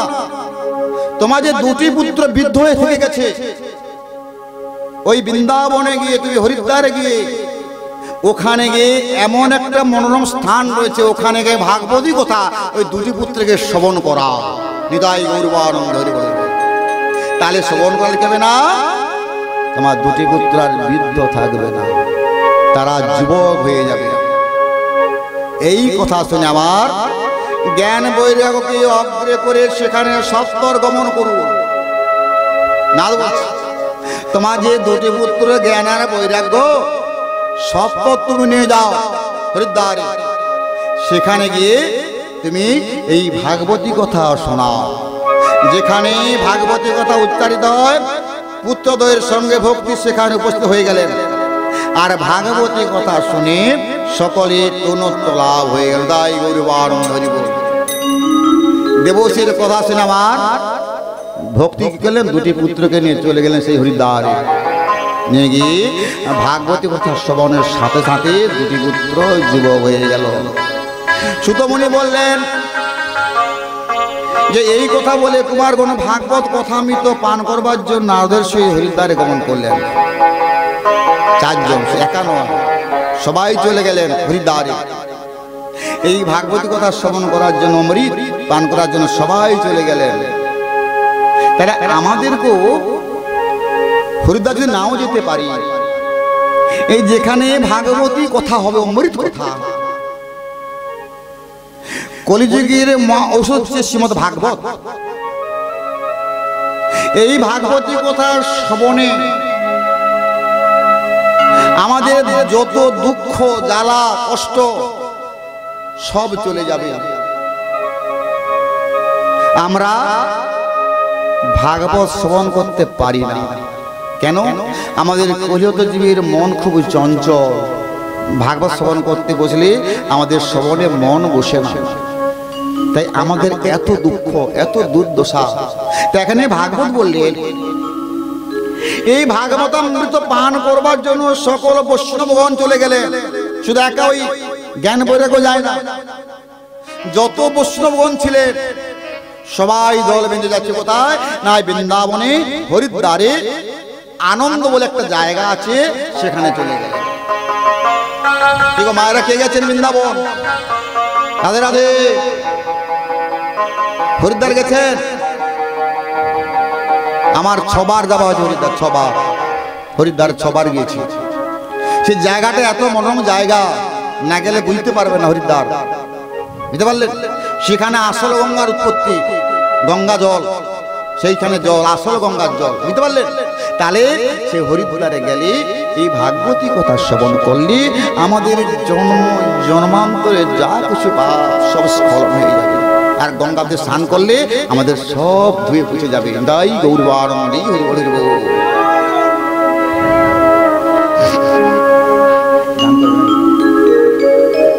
গান কর, তুমি কি নাম আর তো গিয়েছে। তাহলে এই ভাগবতামৃত পান করবার জন্য সকল বৈষ্ণবগণ চলে গেলেন। বশিষ্ঠ, পরশুরাম, আর কি না দেবল, বেদব্যাস, গৌতম, আর কি না যাজ্ঞবল্ক্য, বিশ্বামিত্র, পরাশর, যত বৈষ্ণব ছিল, বৈষ্ণব মণ্ডলী সবাই চলে গেলেন হরিদ্বারে ভাগবত কথা শ্রবণ করার জন্য। দেখো, তাহলে সবাই সেই বৃন্দাবনে হরিদ্বারে পৌঁছে গেলেন, ভাগবতী কথা শ্রবণের জন্য পৌঁছে গেলেন। যখন পৌঁছে গেলেন সেখানে ভৃগু প্রভৃতি মুনি ঋষিগণ, পুত্র পত্নী শিষ্যগণ, শুধু পুত্র, শুধু বসুন যায় না, তাদের পুত্র পত্নী সবাই কিনে চলে গেল হরিদ্বারে ভাগবত শ্রবণ করার জন্য। সেখানে পৌঁছে গেলেন। সেখানে গিয়ে সকল শাস্ত্র আপন আপন মূর্তি ধারণ করে সেইখানে উপস্থিত হলেন। যত শাস্ত্র আছে, যত ভাগবত আছে, তারা আপন আপন মূর্তি ধারণ করে সেই হরিদ্বারে আনন্দ আশ্রম পৌঁছে গেলেন। সবাই সমস্ত গ্রন্থ পৌঁছে গেছে। কেন? সব বৈষ্ণবরা যাচ্ছে, ভক্ত যাচ্ছে শ্রবণ করার জন্য, সব পৌঁছে গেলেন। আবার কি গঙ্গা, যমুনা আদি নদীগণ, পুষ্কর, প্রয়াগ আদি যত গঙ্গা, যত নদী ছিল, গঙ্গা, যমুনা এবং পুষ্কর এবং প্রয়াগ নদী, আর তীর্থগণ, সকল দিক সমুদয় ক্ষেত্র, সকল বন সেখানে উপস্থিত। যত বন, যত নদ নদী সবাই চলে গেল ভাগবত কথা শ্রবণ করার জন্য। যে বৃন্দাবন হরিদ্বারে পৌঁছে গেলেন। এইবারে গৃহাদিতে অত্যাসক্ত বিগণ, যাহাদের এখনো কথামৃত শ্রবণে ইচ্ছা হয় না। রাধে রাধে। কি বললেন এখানে? ভাগবত বললেন যে গৃহাদিতে আসক্ত যারা, আসক্ত যারা, মানে বাড়ি বাড়ি ঘর ঘর করতে করতে চিন্তা, কিন্তু চিন্তা করে না আমি কার, কে আমার, আমি কোথায় ছিলাম, কোথায় এলাম, আবার কোথায় আমি যাব, এই চিন্তা আমরা কেউ করছি না। আমার আমার আমার আমার আমার আমার করে কেটে যাচ্ছে দিন। এখানে ভাগবত বললেন গৃহাদিতে অত্যাসক্ত গৃহগণ, যাহাদের কখনো কথামৃত শ্রবণে ইচ্ছা নাই, ইচ্ছা নাই, বললেন যে ভৃগুমুনি তাহাদেরকে বুঝাইয়া সে স্থানে লইয়ে গেলেন শ্রবণের জন্য। ভৃগুমুনি চলে গেলেন তাদেরকে শ্রবণ করার জন্য। যখন নিয়ে গেল তখন সনকাদি ঋষিগণ সেই কথামৃত যজ্ঞে দীক্ষিত হলেন। আর দেবর্ষি দেওয়া একটি সুন্দর আসনে বসলেন। দেবর্ষি বাদের একটি সুন্দর আসনে বসলেন। তখন শত্রুমণ্ডলে হাত জড়ো করে কুমারগণকে প্রণাম জানালেন। যত শ্রোতা ছিল সবাই হাত জড়ো করে প্রণাম করছে। আর তখন কুমারগণ কি না কৃষ্ণপরায়ণ, এখন কুমারগণ সব কৃষ্ণপরায়ণ। আর শ্রীমদ্ ভাগবত মহাত্মা করেন কীর্তন। যখন সবাই পৌঁছে গেছে কুমারগণ সবাই কৃষ্ণময় হয়ে গেছে আর ভাগবতের কথা সব শ্রবণ করাচ্ছে। বলছে সদা সেব্বা সদা সেব্বা শ্রীমদ্ ভাগবতী কথা, সদা সেব্বা শ্রীমদ্ ভাগবতী কথা। আর যস্যার শ্রবণ মাত্র হরিচিন্তন মহাশয়েত, হরিচিন্তন মানে হরিকে চিন্তা করতে। হরি কোথায় না কথায়, হরি কোথায়, হরি কোথায়, কথার মধ্যে হরি আছে। হরি কোথায় না কথায় হরি আছে। কোথাও নেই, বাড়িতেও নেই, গাছেও নেই, কথার মধ্যে হরি। হরি কোথায় না কথার মধ্যে হরি আছে, জানতে হবে। তাই এখানে বললেন কথা ভাগবতী স্থাপিনিত্যং ভবতি যদ গৃহে। কি বলছে না কথা ভাগবত স্বামী নিত্যং ভবতি সদ্গৃহে। আর তদ্যং তীর্থরূপমই বসতাং পাপনাশনম। নিতাই গৌরবানন্দ হরিবল। পাপনাশনম আমাদের যত জন্মান্তরে যত পাপ আছে এই ভাগবতী কথা যদি কর্ণপাত আমরা করতে পারি তাহলে কি বলছে না পাপনাশনম, পাপনাশনম, তার আমার সমস্ত পাপ নাশ হয়ে যাবে। যেই গিয়ে নিত্য হয় ভাগবতী কথা, কি বলছে যেই গিয়ে নিত্য হয় ভাগবতী কথা সে গিয়ে তীর্থরূপে বিরাজে সর্বথা। যত তীর্থ আছে যেখানে ভাগবতী কথা হয় সব তীর্থ সেখানে উপস্থিত থাকে। আজকে ভাগবতী কথা হচ্ছে, সব তীর্থ এখানে উপস্থিত। কেন আমরা এখানে ভাগবতী কথা শ্রবণ করতে বসেছি, শুধু ভাগবত কথা নয়, সব তীর্থকে আমরা দর্শন করছি এখানে এবং সাধুগুরু বৈষ্ণবের সঙ্গ নিয়েছি এখানে। এই জীবনটা ধন্য। আগামী জন্মে পাবো কেন জানি না। 84 লক্ষ জনি ভ্রমণ করি একটা অন্ধ বলছে হে দয়াময় তুমি জন্ম যখন আমাকে দিয়েছো মর্তধামে একটু নয়ন আমাকে দাও, আগামী জন্মে আমি নয়ন যেন তাকে তোমাকে দর্শন করতে পারি। অন্ধরা কেঁদে কেঁদে বলছে হে দয়াময় আগামী জন্মে আমি তোমার দর্শন করতে পারি, আমাকে দুটা নয়ন দিও। আর বাবা বলছি হে দয়াময় তুমি এমন জন্ম দিলে আমি এই হরি কথা বলতে পারলাম না, আগামী জন্মে হরি কথা বলতে পারি বলনে। একটা খোড়া বলছে কেঁদে কেঁদে বলছি হে দয়াময় আমি তো খোড়া দিয়ে আমাকে জন্ম দিয়েছো, আমি না চলতে পারি তোমার কথা আমি তো পান করতে যেতে পারি। কাঁদছে, খোড়া কাঁদছে, বোবা কাঁদছে, অন্ধ কাঁদছে। আর আমরা চরণ থেকেও হস্ত থেকেও নন থেকেও মস্তক থেকেও গোবিন্দর কাছে একটু নন বাড়ি ফেলতে পারলাম না। দেখো আমার গোবিন্দ বললেন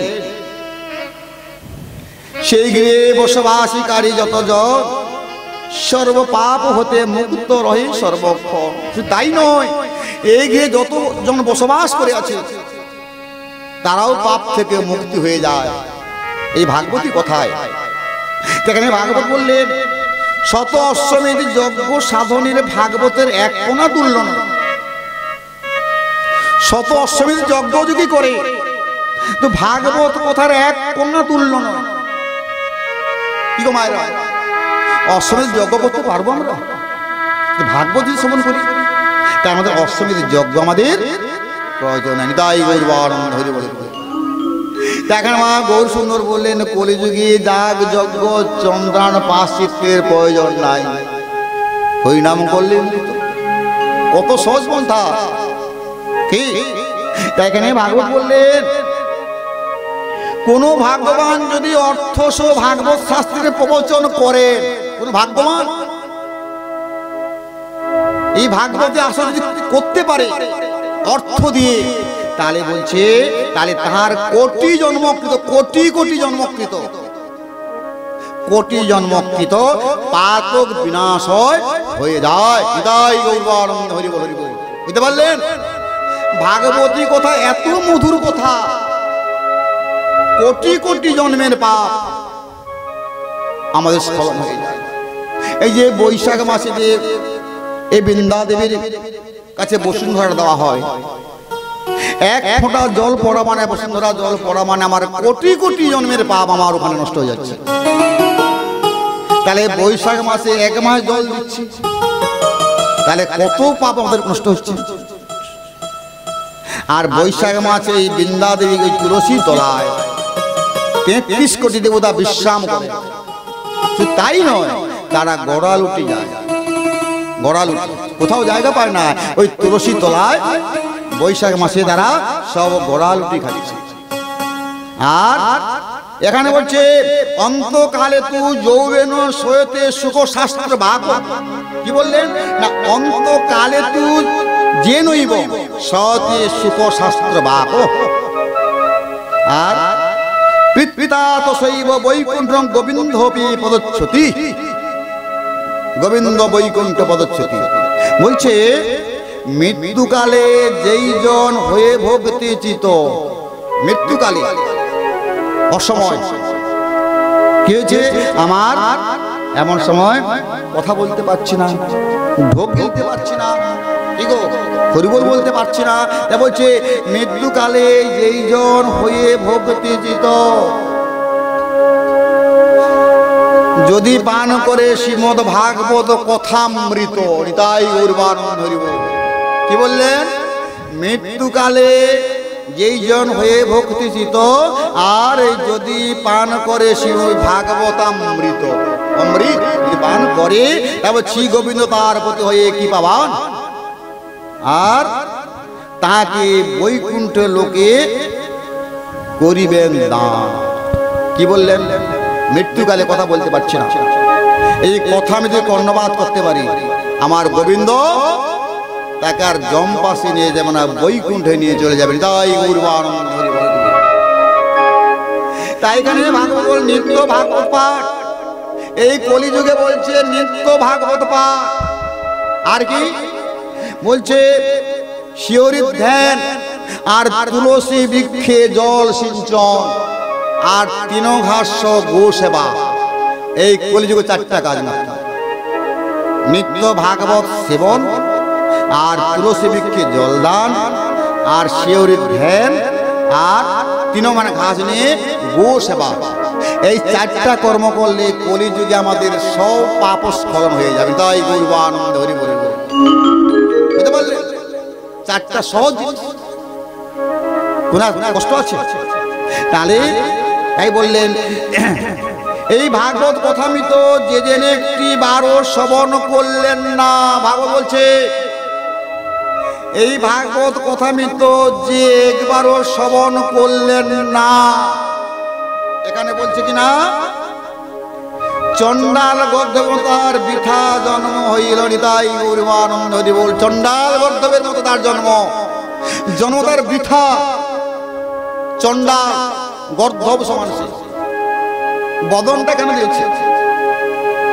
বদনটা বলছে প্রভু গোবিন্দ বলছে আমি তোমাকে বদন দিয়ে পাঠালাম কেন?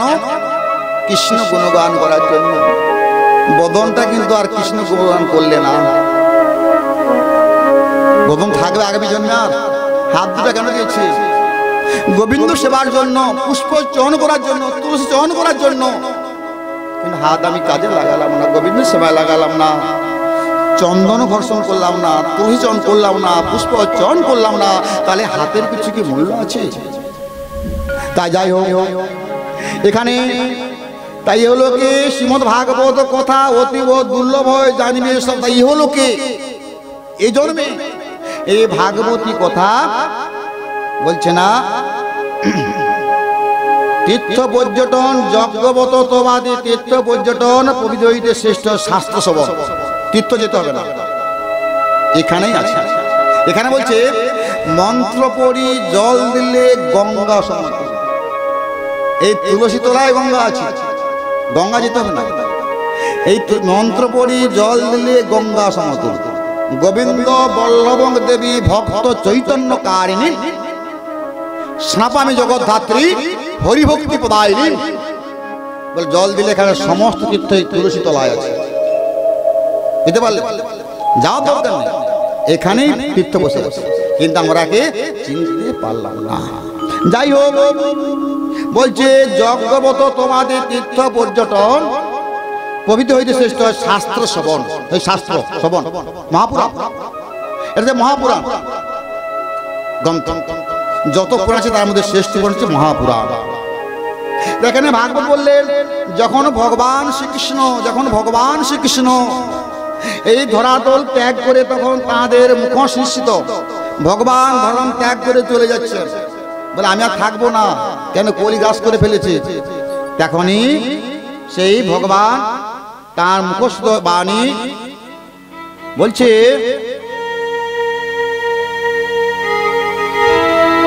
বহু জ্ঞান উপদেশ উদ্ধব শ্রবণ করে গোবিন্দের প্রতি জিজ্ঞাসা করলেন, হে ভগবান, হে গোবিন্দ, আপনি তো লীলা সম্পন্ন করে স্বধামে গমন করবেন, চলে যাচ্ছেন স্বধামে টানে, কিন্তু আমি তাই বিস্মিত চিন্তিত দিনান কলিযুগ উপস্থিত। আপনি তো চলে গেলেন, তাই যে কলিযুগ যে উপস্থিত হয়ে গেছে, তাহলে কলির মানব কি করে উদ্ধার হবে? উদ্ধব এই কথাটি কৃষ্ণকে জিজ্ঞাসা করলেন। যখন জিজ্ঞাসার উত্তরে বললেন যে শুনো, এই কলিযুগ উপস্থিত বহু দুষ্ট পাপী জন্ম লাভ করবে। এই কলিযুগে কৃষ্ণ বলছে এই কলিযুগে দুষ্ট পাপী তারা জন্ম লাভ করবে। এই সাধুগণ পুরপকৃত হবে, তখন আমার পৃথিবীর রক্ষাকর্তা কে থাকবে? তাহলে তখন ধারিত্রী কাহার স্বরবর্ণ হবে? ধারিত্রী বসুমাতা কার স্বরবর্ণ হবে? সাধু তো পুর মানে রাগী ক্রুদ্ধ হয়ে যাবে, দুষ্ট পাপী আসবে, দুরাচারী পাপাচারী অনাচারী এসে যাবে। তাহলে তারাই তাদের মুক্তির পত্রে কি? উদ্ধব জিজ্ঞাসা করছে কৃষ্ণ, তাদের মুক্তির পত্রে কি? আপনি চলে গেলেন, এই ধাম ছেড়ে চলে যাচ্ছে, তাহলে কলির মানুষ উদ্ধার হবে কি করে? তার উত্তরে কৃষ্ণ বললেন, স্বর্গং যত ভবেতং তচ্ছং ভাগবত দদ্দাৎ আর তিরোধায় পবিষ্টায় শ্রীমদ ভাগবত বর্তানবম। শ্রীমদ ভাগবতং বর্তানবম বলছে যে এই কারণে এই ভাগবত শাস্ত্র শ্রী গোবিন্দের বাঙ্গময়ী মূর্তি, এই যে ভাগবত গোবিন্দের বাঙ্গময়ী মূর্তি, এই কলিযুগের মানুষ ইয়ার সত্য শ্রবণ সাধন অপেক্ষা শ্রেষ্ঠ। দারিদ্র দুর্ভাগ্য পাপ দুঃখ বিনাশ করবার জন্য আর কাম ক্রোধ জয় করবার জন্য কলিযুগে শ্রীমদ ভাগবত সপ্তাহ পারায়ণ যজ্ঞ অনুষ্ঠান। তাদের কলি মানুষ এক সপ্তাহ যদি ভাগবত শ্রবণ করে, কাম ক্রোধ লোভ মোহ মাৎসর্য সব অন্তর থেকে সরে চলে যাবে, শ্রবণ করে। দেখেন তাই ভাগবত বললেন, সুতমুনি বলেন এইভাবে সনকাদি মুনিগণ শ্রীমদ ভাগবতের মাহাত্ম্য কীর্তন করলেন। তখন আশ্চর্য ঘটনা ঘটল। যখন ভাগবত শ্রবণ করছে একটা আশ্চর্য ঘটনা ঘটে গেল। কি ঘটনা ঘটলো না,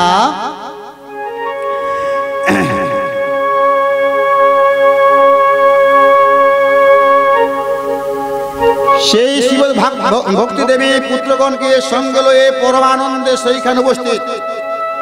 যে ভক্তিদেবী দুটি পুত্র বৃদ্ধ হয়েছিল, দুটি পুত্রকে নিয়ে সেইখানে উপস্থিত। আশ্চর্য ঘটনা।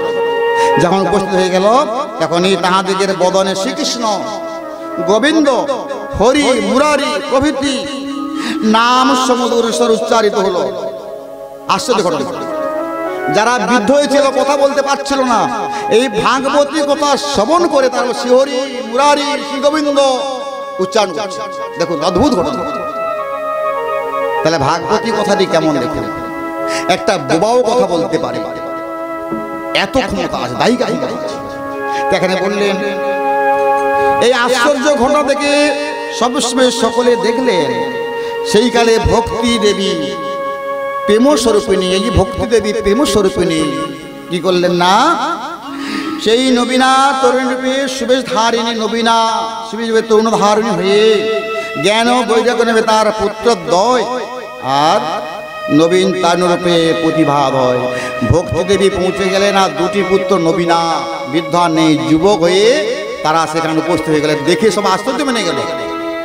ভাগবতের এত যারা বৃদ্ধ হয়ে পড়েছিল রোগাতে জর্জরিত, তাহলে ভাগবত তারা বৃদ্ধ থেকে নব যৌবন পেয়ে গেল। যখন পেয়ে গেল তখনই তারপর ভক্তদেবী সন্ত কুমারকে সবনে বলেন এইবার আমি আমার পুত্র দুজনকে লইয়ে কোথায় থাকবো। এতদিন তারা বৃদ্ধ হয়েছিল, যুবক হয়ে গেছে, তাহলে দুটি পুত্রকে নিয়ে আমি কোথায় থাকবো। ভক্তদেবী জিজ্ঞাসা করছে, তখনই তার উত্তরে বললেন যে ধৈর্য ধরো সকল বৈষ্ণবগণ হৃদয়ে অবস্থান করুক। ধৈর্য ধরো, যত পৃথিবীতে বৈষ্ণব আছে তাদের হৃদয়ের মধ্যে তারা বিরাজ হয়ে থাকবে আর সকল হৃদয়ে অবস্থান করবে এবং কলিযুগের পাষণ্ডীগণ তোমার দর্শন পাইবে না। যারা কলিযুগে পাষণ্ডী তারা ভক্তি দেবীর দর্শন পাবে না। তবে ভক্তি দেবী তখন আর পুত্রদ্বয় বৈষ্ণব হৃদয়ে ক্ষেত্রে করেন আশ্রয় আর শাস্ত্রে এই ধরা মাঝে সাক্ষাৎ ভগবান স্বরূপে বিরাজ। হৃদয় গুরু সেই সময় বৈকুণ্ঠের পরিবর্গণ শ্রীমদ ভাগবতের কথা শ্রবণ করবার জন্য সেইখানে গুপ্তভাবে উপস্থিত হলেন। যত বৈকুণ্ঠের পারিষদগণ এই ভাগবত কথা শ্রবণের জন্য গুপ্ত লুকিয়ে আছে। দেখুন তারা লুকিয়ে লুকিয়ে ভাগবত কথা শ্রবণ করছে আর জয় জয় মহাধ্বনি উত্থিত হলো, সবাই উদ্ধ্বনি দিচ্ছে, হরিধ্বনি দাই গৌরবানন্দে হরি বল হরি বল হরি বল হরি বল হরি বল। আর পুষ্প বৃষ্টি শঙ্খধ্বনি উলুধ্বনি জয় জয় শব্দ হচ্ছে সেখানে এই ভাগবতী কথায়। আর এখনই কেননা শত্রুবৃন্দ দেহ যাদের কথা সব ভুলে গেলেন, যারা শ্রোতা ছিলেন দেহের কথা ভুলে গেল, সংসারের কথা ভুলে গেল, স্বামীর কথা ভুলে গেল, পুত্রের কথা ভুলে গেল। কে কার পুত্র, কে কার স্বামী, কে কার ছেলে, কে কার বাড়ি, কে কার ঘর, কি গো আমার বলে কিছু আছে, আছে কিছু আমি যে আমার আমার করছি। মর্তধামে এসেছি মরার জন্য, বাঁচার জন্য নয়, এসেছি মরার জন্য। জন্ম হওয়ার সঙ্গে সঙ্গে আমাদের টিট কাটা হয়ে গেছে, শুধু ঘোষণা করতে বাকি আছে কবে আমরা যাব। যখন ঘোষণা হবে সবকে আমাদের ছেড়ে চলে যেতে হবে। তাই এখানে বললেন যে মানুষ নিরন্তর পাপ কার্যে লিপ্ত রয়েছে, যে মানুষ নিরন্তর পাপ কার্যে রয়েছে, ভাগবত বলছে তাহলে তাদের জন্য বিপদগামী দুরাচার কুটিল এবং প্রদীপ পর্দার শক্ত সেই সব পাপাত্মার সপ্তাহ যজ্ঞের নিশ্চিত তাদের ভাবে শুদ্ধ হবে। তাহলে এক সপ্তাহ ভাগবত শ্রবণ করলে পাপাচারী দুরাচারী অনাচারী ব্যভিচারী এই ভাগবত শ্রবণে তারা মুক্তির পথ পেয়ে যাবে। তাই গৌরবানন্দ হরি বল। তারে কলিযুগে একমাত্র ভাগবতী কথা আর হরিনাম ছাড়া আর কিছু নাই। তাই বলছে দেবর্ষি নারদ যার কথা মৃত শ্রবণ মাত্রে সকল পাপ ধ্বংস হয়ে যায়। তাহলে এমন এক পুরাতন ইতিহাস আরম্ভের নিকট কীর্তন করবো। নিতাই গৌরবানন্দ হরি বল।